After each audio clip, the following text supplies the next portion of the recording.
Well, good afternoon, everybody. Welcome. We're so glad you're here. My name's Emily Russell, for those of y'all that don't know me, and I have the pleasure of doing the marketing here at Clearview, and one of my favorite parts of my job is getting to do a monthly lunch and learn for our community. Just like you guys, I send out a quarterly newsletter, so if you're not on that mailing list, be sure and write down your address today so I can add you to it. Be happy to do that. Doesn't cost anything, and you get updates from the hospital and information about new services and just different health things going on in general. So February is Heart Health Month. I'm sure you guys are aware of that. Everything from commercials you see on TV to red pins that people might be wearing. February is the month of the heart, and I guess that kind of coincides with Valentine's Day as well. Kind of makes sense. But we're excited to have with us today Dr. Joel Garrison. He's been on our Clearview team for almost 6 months now. He joined us last September, and he and his wife Camille live here in Monroe, and they just found out, I'm going to share your news, that they are expecting their first. So wonderful, right? So adding to Walton County and just the good people that are here. So we're excited to have them as part of our Clearview family. And he's a family practice doctor here in Monroe, and his office is actually getting ready to move to the brand new building up front. So if you're looking for a primary care physician, he'd love to see you. Yep. He sees patients of all ages and with all sorts of different conditions and things going on. So with no further ado, I'm going to let Dr. Garrison take it away and talk about heart health. All right. Thanks, Emily. You're welcome. Great. So I put together kind of a quick talk about how to keep your heart healthy. And so we'll dive into some reasons why that's important, and then we'll talk about some anatomy of the heart, because I think that's important to understand what the heart is and what the heart does to help us understand why we need to keep it healthy and how we can keep it healthy. And then we'll talk about the main things to do in everyday life to keep your heart healthy. And this goes from everyone from babies to teenagers up into adults. Everything we talk about is applicable to everyone for keeping their heart healthy. So, kind of some background on heart health. In the United States, since 1975, cardiovascular disease, the deaths from cardiovascular disease have declined by about 25% overall. So we're getting better. Can anyone guess why? Better diet. Better diet, yep. Exercise. Yeah. More knowledge about how to keep your heart healthy. We also have better medications. We know how to treat certain conditions better.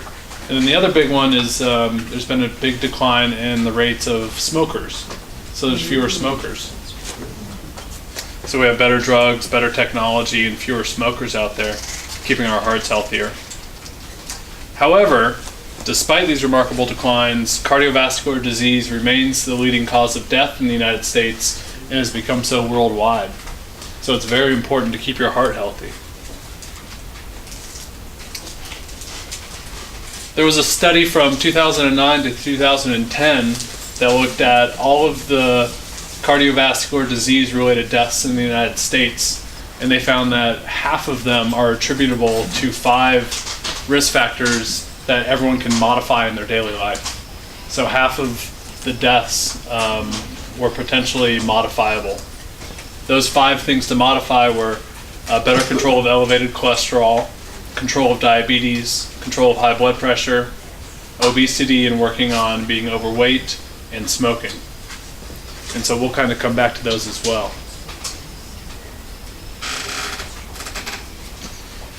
So factors that were associated in the same study with a lower risk of cardiovascular disease-related deaths, that would be what we talked about, more activity, so staying active, and diet as well, so daily consumption of fruits and vegetables. And also, interestingly, in this study, and there was a lot of press about it at the time, the study also showed that daily consumption of a small amount of alcohol could also be beneficial for the heart. And I'm going to kind of circle around to that towards the end of the talk. So I don't want anyone to get too excited because we'll kind of go into the pros and cons of that at the end. All right, so let's go over kind of heart anatomy real quick and understand what the heart is, what it does, and how it works, and how we can keep it healthy.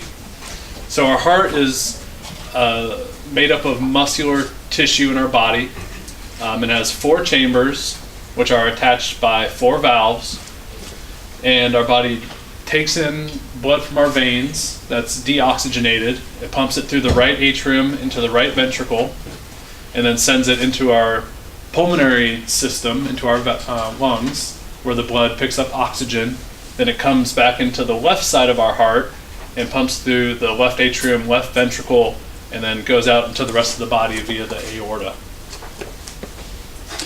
So there'll be a quiz at the end. So, this is kind of a model of the heart. If you open it up, you can see the muscle in between here and the 4 chambers. The atria are much smaller than the ventricles, and the ventricles have much more muscle around them because they're the ones that are actually pumping it out to either the lungs or the rest of the body.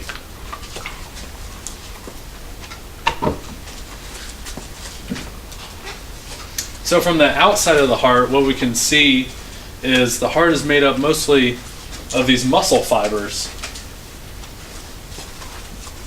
Again, because the main function of the heart is to contract and pump blood, squeeze the blood from one area through the valve into either the lungs or into the aorta for the rest of the body.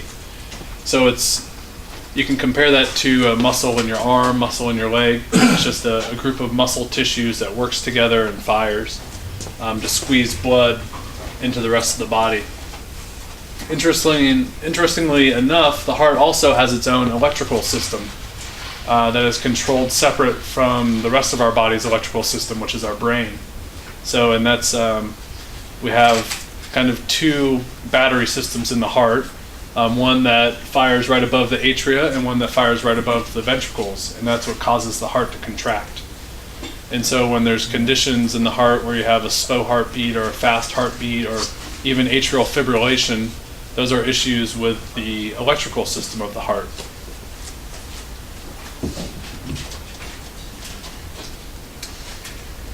And so, how does the heart get blood flow? Well, the heart, like the rest of our muscles in our body, they need arteries. Sometimes we don't think about this because the heart pumps blood, but the heart doesn't absorb the blood that it pumps to give itself oxygen. Interestingly enough, that's what amphibians do. And so if you look at different anatomy models in different animals, amphibians, they absorb their own blood from their heart while it pumps. But in humans, we need, and in mammals, we need arteries on the outside of our heart. And those are called your coronary arteries. And you can see they both originate from the aorta. So as the oxygenated blood is pumped out of the heart, the first 2 arteries they hit are the coronary arteries, and that goes and gives blood to the rest of the heart. So when we talk about someone having coronary artery disease, that means that the artery is blocked by plaque, which is a buildup from cholesterol, and not enough blood is getting through the artery to a certain part of the heart. And when a muscle doesn't get enough blood, just like if you're doing strenuous exercise and you're lifting something heavy and you do 50 curls with it, the muscle starts hurting. You're not getting enough blood to it. It needs to rest. So the heart constantly beats, constantly keeps going, and when there's blockage in the blood flow to a certain part of the heart through the artery system, it can get fatigued and worn out, and you can end up having a heart attack.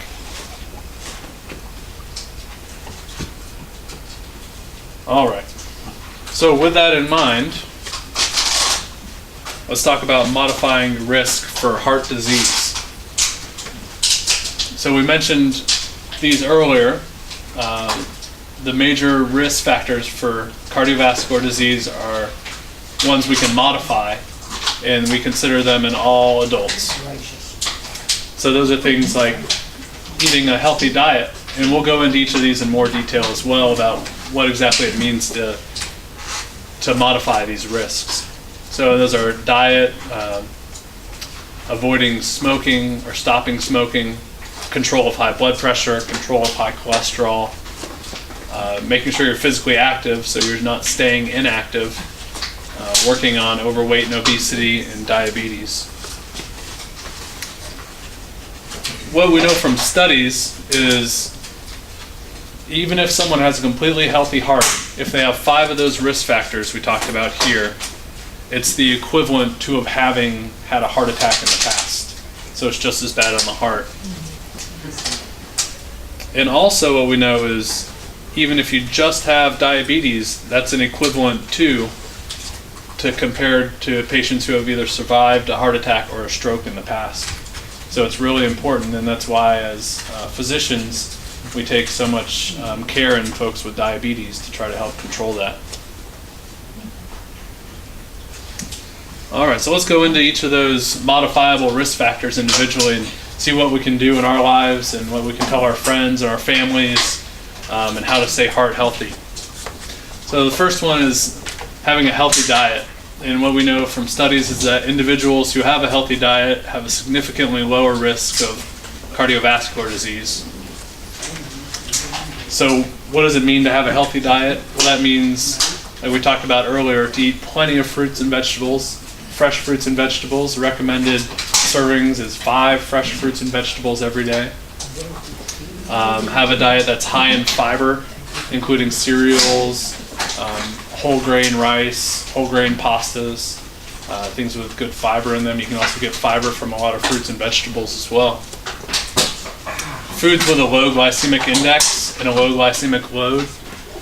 What that means is the sugars you eat, does your body absorb them quickly and you get a sugar spike, or does your body take time to absorb them? And the best for our bodies is for sugar to be absorbed slowly. I think the best way to think about this is if you have a can of Coca-Cola, there's no fiber in that Coca-Cola, but there's a lot of refined sugar. And so when you drink that, your blood sugar spikes really high, really quick, because it gets absorbed quick. And that's not the best for your heart, not the best for your body.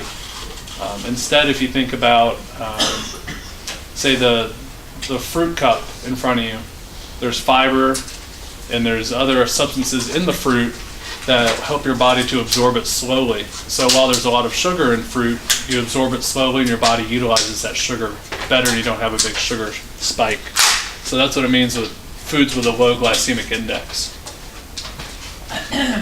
Next is to focus on eating monounsaturated fat rather than trans fatty acids or saturated fats.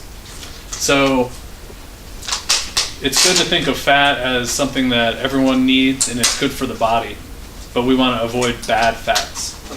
So bad fats are those that are solid at room temperature. So things like butter or margarine. Good fats are liquid at room temperature. Think of those as olive oil, canola oil, other type of seed oils. So that's what we should focus on. And then finally, eating plenty of omega-3 fatty acids. Does anyone know any examples of omega-3s? Fish? Yep. So freshwater fish, especially northern freshwater fish like salmon and tuna. Also nuts. So walnuts and almonds are a big source of omega-3 fatty acids. What omega-3 fatty acids are, it's part of the building block to the cells of our body. So the cell membrane is made up of fatty acids, and the omega-3 fatty acids are the good ones for our cells. Any questions about healthy diet? I have a question about the omega-3. Can you have too much of that? No, you Like cannot. if you take, I take the omega-3 vitamin and Yep. then I eat salmon also. Yep. And somebody told me that's too much. So with good substances for your body, it'll utilize them, and then it'll kind of similar to vitamin C, where if your body's having an excess, it will remove it without building up a toxic level. So yeah. These cups were not meant to be open. Yeah, they're hard to get into. I know.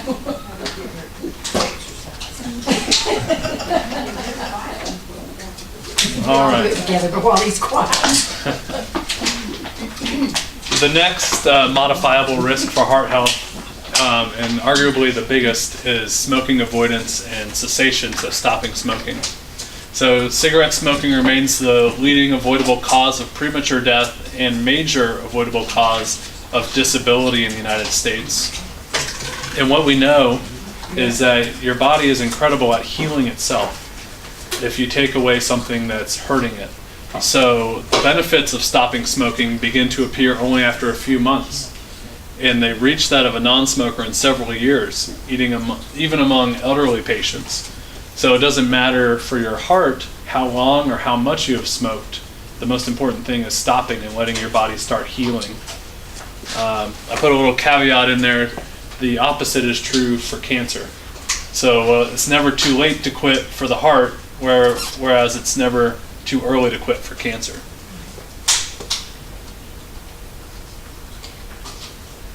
Any questions? Yes. I know they have all these things about secondhand smoke. Does that affect the heart as well, or is that It just does. respiratory? Yep, it does have the same effects as smoking. Yep. The next modifiable risk is high blood pressure control. So high blood pressure or hypertension is a risk factor for cardiovascular disease, including stroke, heart disease, heart failure, and sudden death. Unfortunately, some folks with high blood pressure, it's just a consequence of having birthdays. It runs in the family, and as you get older, your blood pressure starts to rise. So that's why the modifiable risk is not stopping high blood pressure, it's controlling high blood pressure and using good medications. In the medical field, we define having high blood pressure as having the top number, the systolic, above 140, or the bottom number above 90. And it's either or. So it's not you have to have both, it's one or the other. And the key there is having good follow-up with a healthcare provider and making sure your blood pressure is controlled to be healthy for your heart. And there's lots of medicines out there, and they've been around for a long time, and some folks have bad reactions to some, but better to others. So don't let that deter you from making sure blood pressure is well controlled. There's a lot of options out there. Excuse me. Yes. Is that really the normal range for high blood pressure? One time my doctor told me it should be 120 over 85. So 120 over 80 is normal. That's what the normal blood pressure range is. 80. We define high blood pressure as when it gets over 140 over 90. Okay, but I used to think 140 was high. I always told 120 over 80 or 85. Yep. And so there's different ranges. Once you get into 130 over 85, that's called pre-hypertension or pre-high blood pressure. Yeah. And there's different treatment goals in different individuals as well. So depending on any other medical conditions like high cholesterol or diabetes, your goal for your blood pressure might be 120 over 80, it might be 130 over 85, it might be 140 over 90. It depends just kind of individually. Yep. The next modifiable risk factor is high cholesterol. And what we know from a lot of studies and looking over thousands and thousands of patients is that cholesterol lowering drugs such as statins have a clinical benefit on cardiovascular disease, including heart attack, stroke, and death. And that's for patients with and without existing cardiovascular disease. And so sometimes you read something like that and you wonder, well, why isn't everyone on statin if it's so good? And it's all kind of individualized depending on your own risks for heart disease. We'll say with folks later in life, most of them do end up being on a cholesterol lowering drug. Again, the goal there is to control the cholesterol, and we can modify it as much as we can with our diet and our lifestyle. But sometimes it's a genetic issue, it runs in the family, and the goal is to control it.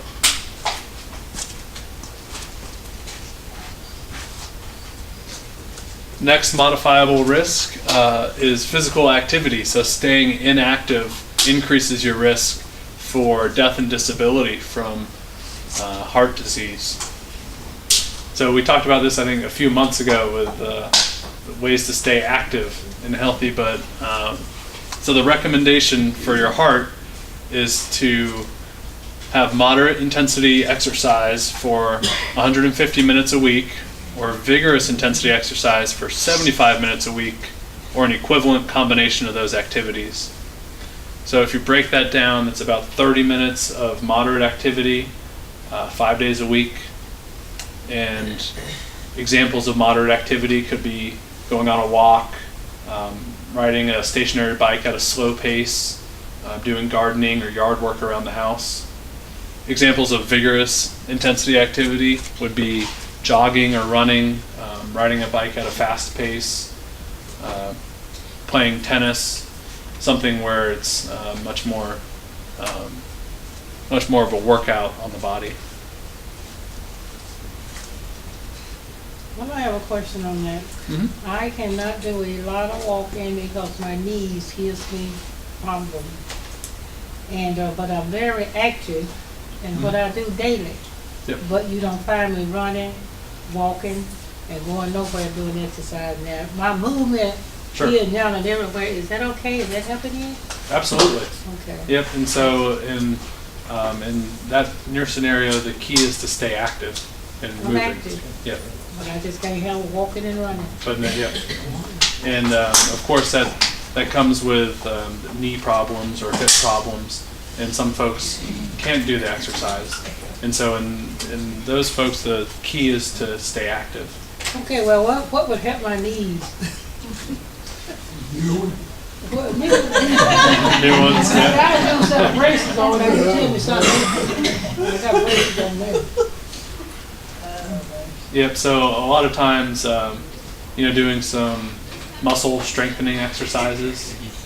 So some leg lifts or some squats can help with strengthening the muscles around the knee to help take pressure off the knee. Sometimes braces help. Sometimes the ice packs, the heat packs. I just do the braces. Yep. I even sleep in them. Yep.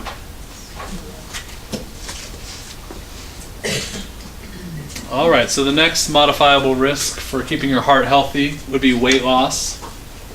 So we know over the past several decades that in the United States and worldwide, obesity is overtaking cigarettes as the leading avoidable cause of premature deaths. And the risk for the heart includes increased high blood pressure, increased high cholesterol, and diabetes, as well as pre-diabetes. And so that's our big concern with folks with obesity or overweight, is that they increase the risk for other conditions that cause heart disease as well.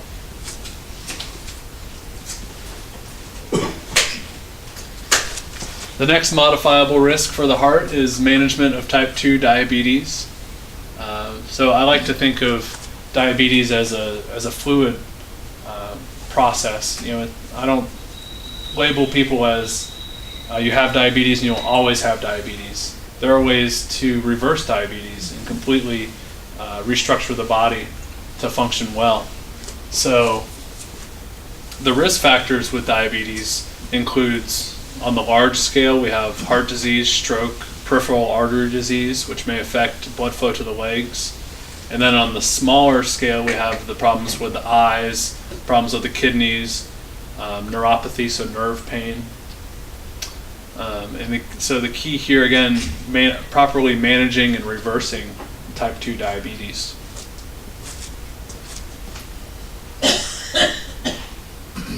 Okay, and then I said we would circle back around to talk about the benefit and risk of small amounts of daily alcohol. So what we know from studies is that individuals who consume a small amount of alcohol every day have a lower risk of heart disease than that of non-drinkers. And the benefit seems related to the small amount of alcohol consumed rather than the type of alcoholic beverage. So there was thought that the Mediterranean diet, you may have heard of, folks on the Mediterranean drink a glass of red wine every day, and they thought it was the red wine that was conferring the benefit on the heart. But the studies showed that it was actually just the small amount of alcohol itself, not necessarily the red wine. However, any benefit of small daily alcohol intake must be weighed against the risk, which include, so if you could have higher blood pressure with daily alcohol drinking, you increase your risk for brain hemorrhage or brain bleed. And the other big concerning factor in women with daily alcohol is breast cancer. And the most recent studies show 1 drink a day for women increases the risk of breast cancer. So my recommendation is alcohol in moderation. So 1 drink a day may or may not be appropriate for you depending on your history, your lifestyle, and those other factors. But it's good to kind of have that discussion with your healthcare provider to go over your history and what other conditions you might have, what other risk factors you might have before deciding you're going to have a glass of wine every night to help your heart. Okay, finally I wanted to mention aspirin because we hear everything that aspirin is good for the heart. How aspirin works is it works as a kind of a mild blood thinner. So anyone who takes aspirin a day knows if they bump their arm into something or bump their leg, they'll bruise easier. And that's how it works on the heart too. So it prevents the blood from clotting. If you do have a blockage in your heart or in your brain, it would prevent the blood from clotting and causing a heart attack or a stroke. However, since it does thin your blood, it also increases your risk for bleeding, especially in the GI tract, so in your stomach or your intestine or your colon. And that can be very dangerous. It can lead to a lot of blood loss. So what the recommendation is, they say for low-risk patients, this is for patients with low risk of cardiovascular disease, the benefit does not outweigh the risk of major bleeding. So for those patients, they do not recommend a daily aspirin. However, for patients with moderate or high risk for heart disease, they may benefit from a daily aspirin if they don't have any risk factors for major bleeding. And that would be a prior bleed, a prior stroke, a prior GI issue. I've got a question. Yes. What's an alternative medication that you can take if you can't take aspirin? Is there anything? For prevention of heart disease? I was just So- curious about that. If there was anything else over the counter that you could take that. So no other medication. The goal then would be to work on the other modified Okay. risk factors, which would be Because I have Barrett's esophagus and I can't take any. the aspirin, yeah. So then the other focus would be on the dietary measures and the activity measures, making sure you're getting exercise, getting those omega-3s, eating the good fats in your diet, not the bad fats. Yep. Does this include also the low-dose aspirin, like the small? It does. Yep, it includes the 81 milligram low dose or baby aspirin. Yep. So the official recommendation is an informed decision should include whether to add aspirin. And again, that's a personalized decision between you and your healthcare provider based off your own history and risk factors. Okay, and that kind of sums up the recommendations. Any general questions? Is the risk for taking Pradaxa really what you see on TV about bleeding? It is. I'm on Pradaxa Mhm. and have been for, I don't know, about 3-4 months now. Yeah. So, unfortunately, those TV commercials, they really emphasize the bad risks. Right. But that it is a blood thinner, and the benefit to that medicine is compared to warfarin or the Coumadin, you don't have to have frequent blood checks, and it's warfarin. It's easier to get toxic levels or be too high. So with medicines like Pradaxa, it's easier for patients to take, and there's less risk of bleeding. But there still is, with any blood thinner, including aspirin, risk of bleeding. Yeah.